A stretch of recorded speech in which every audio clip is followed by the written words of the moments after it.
நாம் கடவுளின் தீர்மானத்தில் முன்குறிக்கப்பட்டவர்கள். அதனால்தான் கடவுளின் பராமரிப்பில் வாழ்ந்து வருகின்றோம்.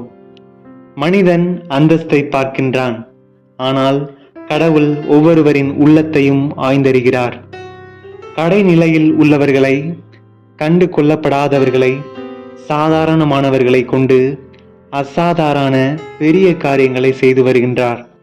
உதாரணமாக, ஆடு மாடு மேய்த்த ஆமோஸை இறைவாக்குரைக்கவும், வரி தண்டுபவரை, காட்டி கொடுப்பவரை, மறுதளிப்பவரை தன் சீடராகவும் அழைக்கிறார். அங்கீகாரம் இல்லாத நம்மை இந்த உலகிற்கே அடையாளப்படுத்தியுள்ளார். ஆகவே கடவுளின் அன்பு மிகவும் ஆழமானது என்பதை உணர்ந்து அந்த ஆழத்திற்குள் அடைக்கலம் புகுவோம்.